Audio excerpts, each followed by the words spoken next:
दिल्ली में अनधिकृत कॉलोनियों को लेकर के जो है एक बड़ा फैसला लिया गया है।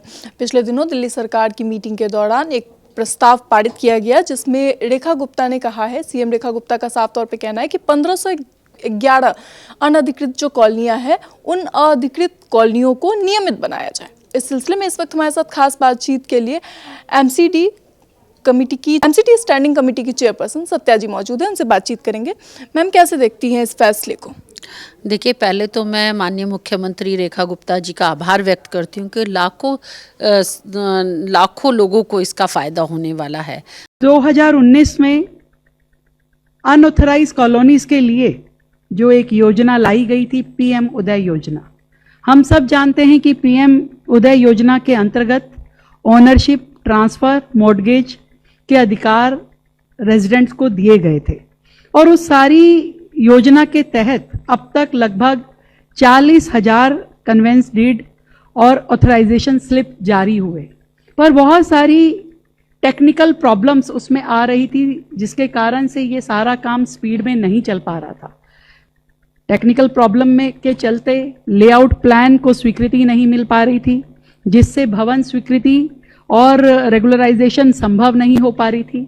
मैं दिल की गहराई से बहुत बहुत धन्यवाद करना चाहती हूँ हमारी अर्बन मिनिस्ट्री केंद्र सरकार का, आदरणीय मनोहर लाल खट्टर जी का, देश के प्रधानमंत्री आदरणीय नरेंद्र मोदी जी का, जिन्होंने दिल्ली की इस समस्या को संज्ञान में लेते हुए, जहां हमारी इन अनऑथराइज कॉलोनीज में लगभग 50 लाख जनसंख्या रहती है, लगभग 10,000 मैं कहूँ कि परिवार, 10 लाख परिवार लगभग यहाँ पे हम मानते हैं, उन सभी परिवारों की समस्या को संज्ञान लेते हुए शानदार योजना आज आई है, जिसमें regularization of unauthorized colonies in Delhi on as is where is basis पे आज यहाँ पे लाया गया है।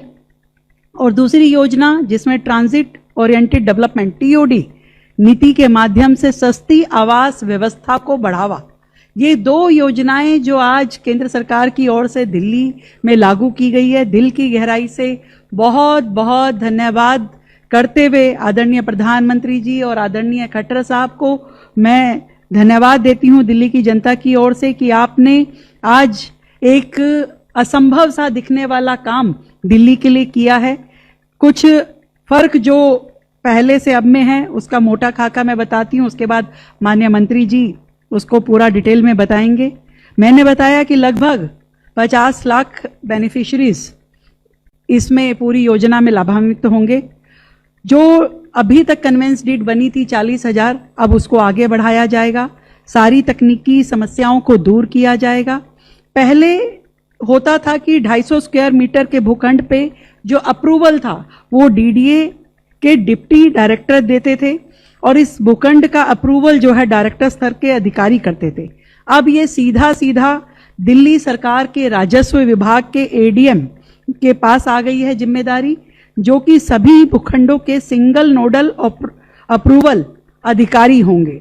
और पहले जो सर्वे होता था वो डीडीए के अधिकारी करते थे, परंतु अब सर्वे भी दिल्ली सरकार के राजस्व विभाग के पटवारी और नायब तहसीलदार ज्वाइंट सर्वे करेंगे। जो पहले दिल्ली के राजस्व विभाग के आवेदन से लेकर के कन्वेंस डीड जारी करने तक की पूरी प्रक्रिया की जो समय सीमा अवधि है वो तय कर दी गई है। आज 7 दिन में आपको जीआईएस सर्वे की रिपोर्ट देनी होगी, 15 दिन में एप्लीकेशन में डेफिशिएंसी रेजोल्यूशन मेमो देना होगा और आवेदन प्रक्रिया को पूरा होने के लिए 45 दिन में कन्वेंस डीड आपको जारी करनी ही होगी और पूरा का पूरा पीएम उदय रजिस्टर मेंटेन करना होगा। मैं ये समझती हूँ कि दिल्ली में जो 1731 अनधिकृत कॉलोनियाँ थी, उनमें से 511 कॉलोनियों को इस योजना के माध्यम से नियमितीकरण इसका हो रहा है। एज इज वेयर इज, जैसा है जहाँ है उसी योजना के तहत कोई लेआउट प्लान की इसमें स्वीकृति की जरूरत नहीं होगी और सभी भूखंड और भवनों का उपयोग आवासीय माना जाएगा। मैं बहुत बहुत धन्यवाद करती हूं। और जो कॉलोनियां छूटी है वो भी वो कॉलोनियां छूटी है जो कि प्रतिबंधित है, रिज एरिया है, ओजोन है, या हमारे संरक्षित स्मारकों के आसपास प्रतिबंधित जो एरिया होता है उसमें जो कॉलोनियां पड़ती है केवल वो छूटी है। और उसके अलावा पूरी 1511 कॉलोनीज को आज ऑथराइजेशन की ओर पूरी तरीके से लिया जा रहा है और एमसीडी द्वारा इसके नियमितीकरण का प्रमाण पत्र जारी किए जाएंगे। दिल्ली सरकार का राजस्व विभाग इस कन्वेंस डीड और ऑथराइजेशन स्लिप को जारी करेगा और आधारभूत सुविधाओं के विकास हेतु सारी कार्रवाई अब सरकार द्वारा की जाएगी। आवेदन जो है ऑनलाइन स्वयं पोर्टल के माध्यम से 24 अप्रैल 2026 से शुरू होंगे।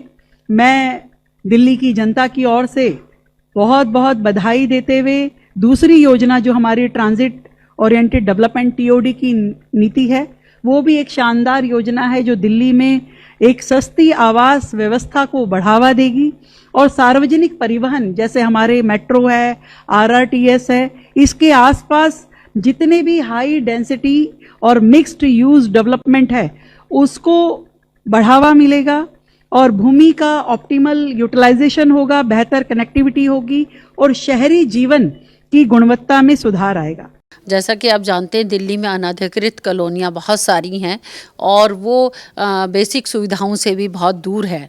कभी उनको निगम वहाँ काम नहीं कर पाता था तो उस तरह से उनका बड़ा वो ऐसी कंडीशन में थी कि वहाँ पर काम नहीं हो पा रहे थे। तो मैं माननीय मुख्यमंत्री जी का आभार व्यक्त करती हूँ कि उन 45 लाख लोगों के करीबों को इसका फ़ायदा होने वाला है और आज दिल्ली नगर निगम भी उनमें काम कर पाएगी। और सबसे बड़ी बात है कि वो जैसे हैं जिस कंडीशन में उसी तरह से उनको पास किया जाएगा। तो ये बहुत बड़ी अचीवमेंट है उन लोगों के लिए। मैम इसको लेकर के जो है अब कहा गया है कि सड़क, बिजली, पानी सभी चीज़ों की सुविधाएं होंगी, तो ये कितना समय लगेगा कि एक नियमित बनाया जाए उन कॉलोनियों को, पूरी तरीके से जो है वहाँ की जनता को सारी सुविधाएं मिल पाएँ? देखिए ये अच्छी मानसिकता की बात कर रहे हैं हम, क्योंकि आज तक किसी सरकार ने उनके बारे में नहीं सोचा। आज 27 सालों के बाद भारतीय जनता पार्टी दिल्ली सरकार में आई है और निगम में भी है और आज हमारी ट्रिपल इंजन की सरकार है। तो प्रधानमंत्री जी का भी यही विजन है कि हर व्यक्ति को जन सुविधाएं मिलनी चाहिए। वो हर जो अंतिम व्यक्ति भी है उसको भी सारी सुविधाएं हम देने का प्रयास कर रहे हैं।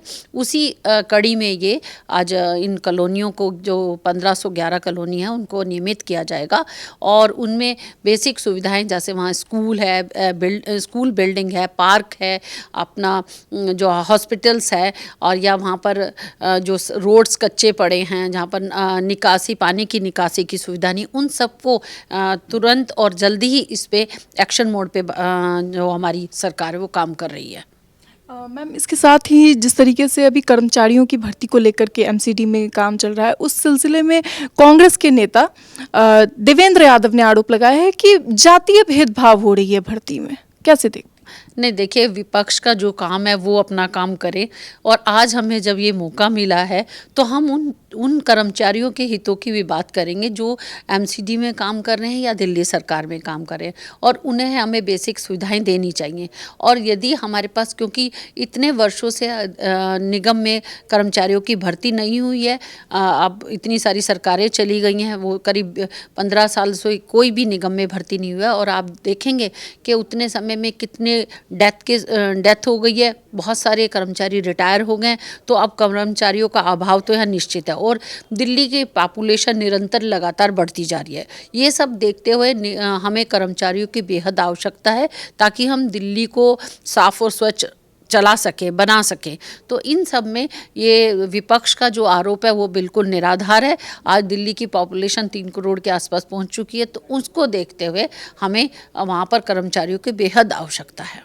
देखिए मैम, साफ तौर पे कांग्रेस से आरोप लगाया गया है कि दलित के खिलाफ भेदभाव नजर आ रहा है इन भर्तियों। नहीं, ऐसा कुछ नहीं है। यहाँ बहुत ही समरसता के साथ इस भाव से हम काम कर रहे हैं। यहाँ पर आपने देखा होगा कभी भी भारतीय जनता पार्टी कोई भेदभाव नहीं करती है और आगे भी नहीं करेगी, ऐसा मेरा मानना है। और जो आरोप है वो निराधार है। हम जब भी हमारी एक सुदृढ़ मानसिकता के साथ काम करते हैं, हमारे बीच में ऐसा कोई मतभेद या मनभेद हम नहीं रखते और सभी को इक्वल देखा जाता है, सभी के साथ इक्वल व्यवहार किया जाता है। मैम दिल्ली की सीएम रेखा गुप्ता ने कहा कि हमने बुनियादी तौर पे स्वच्छता में सुधार करने के लिए कुछ निर्देश जारी किए हैं। वो क्या निर्देश हैं जो एमसीडी को दिए गए हैं? देखिए, जैसा कि आपको पता ही है, दिल्ली में जब एंट्री करते तो कूड़े का पहाड़ नज़र आता है दोनों साइड से।